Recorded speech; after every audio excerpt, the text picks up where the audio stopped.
Alright guys, so here's the double unboxing and review of the Benyar BY-5177. So I picked up this, well, both of these, after seeing Gary's review over at I Like Watches. Thought I'd check them out, see what they're like.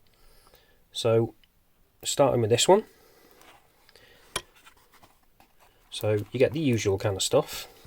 So you get a guarantee card, obviously not signed or dated, because this is an AliExpress watch, and that's pretty much the norm. Got the instruction manual. Not really that you're going to need that. If you can't figure this one out, you shouldn't be buying the watch. Branded cleaning cloth. And then we've got the watch itself. So, as you can see, this is the black one. We'll put that to one side for a second. Show you what else is in here. So, just the plastic the watch came in. Then, you've got a Benyar branded little tag.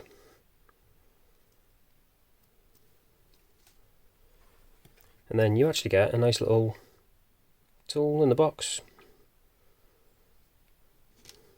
And then you've got the links that I've removed, because I've already sized this up. And as you can see, they're just push pins, but they are actually solid links. But I'll talk about the bracelet more as we get into the review. So quickly pop that to one side for a minute, and then we'll focus on this one. So as you can see, this is the black dial version. They actually do a white one and a blue one as well. So before I touch this too much, as you can see, it's a fully polished case, so it's a little bit of a fingerprint magnet. So I'll try not to touch it too much while I'm showing you. But nicely done. And then as you can also see as well, we've got a fully brushed bracelet. Like I say, it's solid links. We've got a branded clasp as well, which is always nice. It's only a pressed one though, not milled, but for the price, that's not too big a deal, because it is really cheap, this watch. And we have actually got as well, if I quickly zoom in, a rather nice display case back.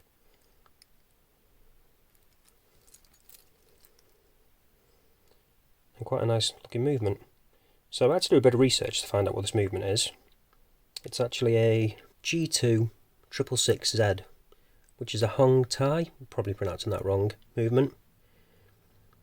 Couldn't really find out much else about that, but if you do a bit of research, I'm sure somebody will, or perhaps somebody already knows, but I couldn't find too much. But we'll get into a bit more detail about that in a minute. While we're around here as well, you can probably also see we've actually got hollow end links on this, which is a little bit disappointing.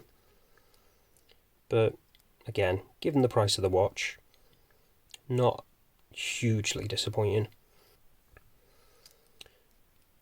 So I'll quickly do that back up and flick back around.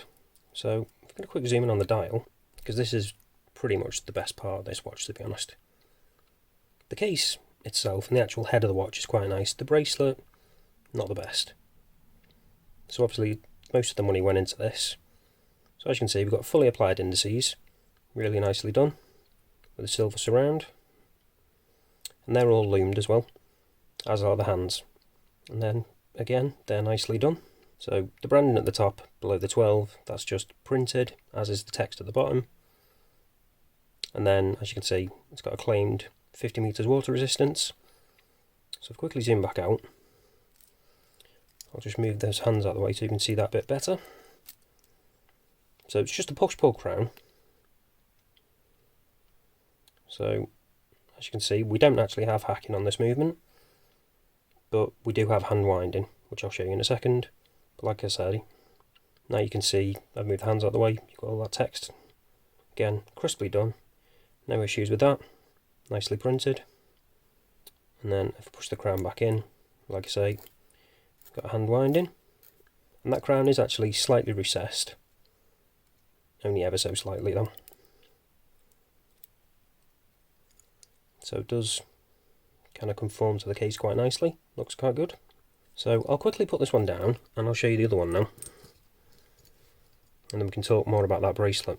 I've had to put that over there a bit further and bring this one in.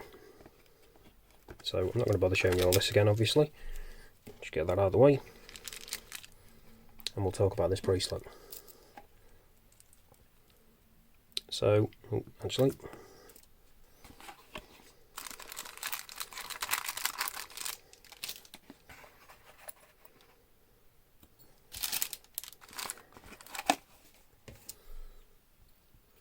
so, like I said before, the bracelet on the whole isn't actually too bad.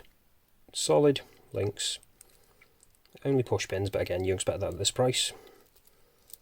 Milled clasp would have been nicer, but as pressed ones go, this isn't too bad.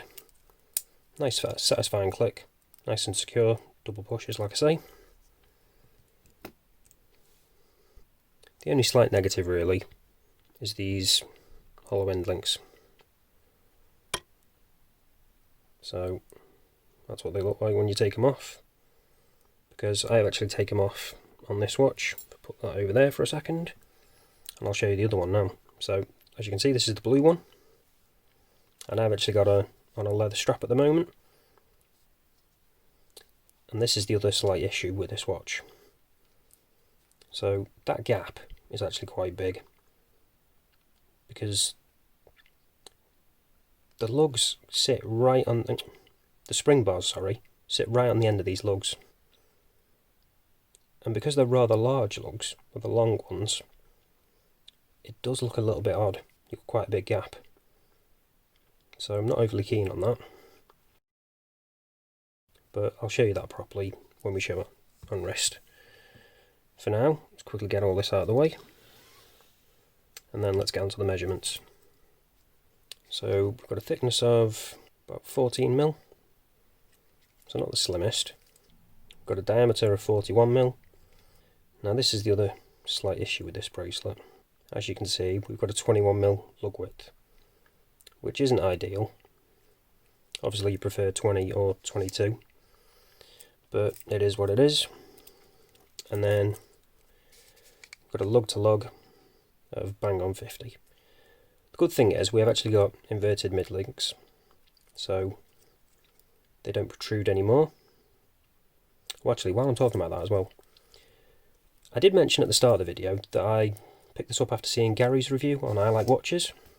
I noticed on his that on this link here, you can kind of see it slightly on this one, that there was a bit of a QC thing going on here, a bit of a line going across. It's ever so slightly on this one, but only on that one side. The other side's not that bad at all. I suspect it may be from when this goes up like this, and it kind of leaves a bit of a mark, so it might be the inside of that needs cleaning a bit. Yeah, you can kind of see it a little bit more now. And again, I'm pretty sure that's what it's from. So that's something to be aware of if you're going to pick one of these up. But now, let's test whether we've got sapphire crystal. Using the trusty Diamond Selector 2. And as you can see, no, we don't actually have sapphire crystal. But they do state on the listing that it isn't actually sapphire, so not a big deal. And quickly check the back. No, that's not either. So, mineral glass throughout. So now, I'll quickly show you the Lume. So I'm going to do this a little bit differently than my previous videos. I'm not going to do it in like pitch black, because I don't think it's really working with my camera. My camera doesn't seem to like it. So I'm going to try it with a little bit of background light. So, as you can see, it's lighting up a little bit already. But let's charge it up, give it a proper chance.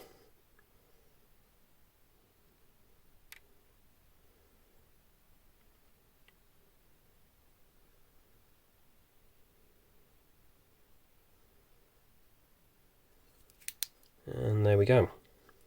As you can see, for the price of this watch, that's actually pretty good lume. I was pleasantly surprised with this, I have to admit. It's a lot better than I was expecting. Granted, it's not fantastic, obviously, but again, for the price of the watch, any kind of lume is a bonus, really. So, nice surprise, not too bad. Doesn't really last all that long, but it's better than nothing. So now I'll quickly show you this one on wrist, and then I'll quickly show you the other one as well on a leather strap, so you can get an idea of what that's going to be like if you're doing a swap the bracelet out. So this is what it looks like on the bracelet. It's not actually too bad.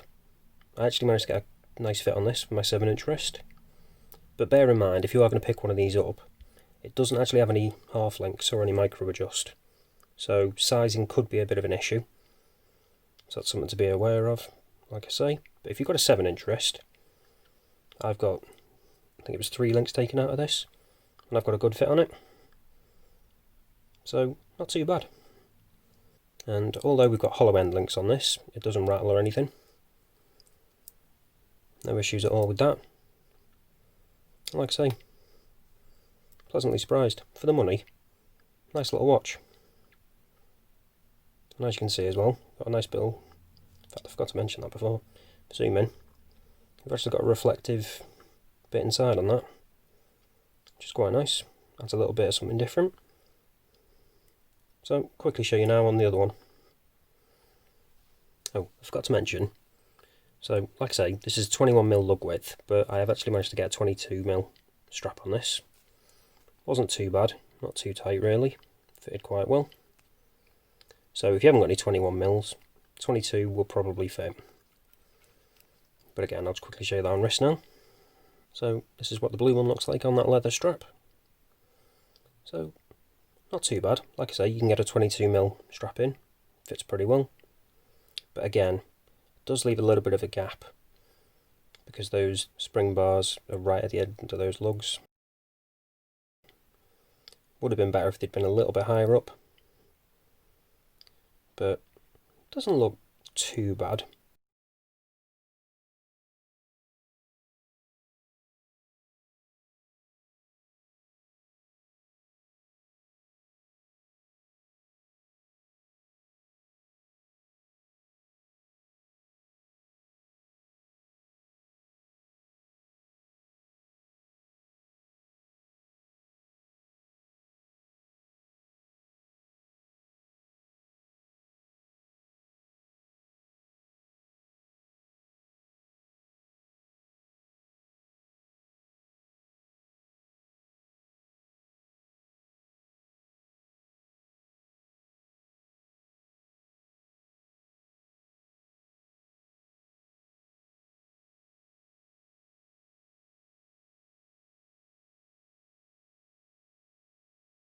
So that's pretty much it for this one, guys. Thanks for watching. Hope you have a great Christmas, and I'll see you in the next one.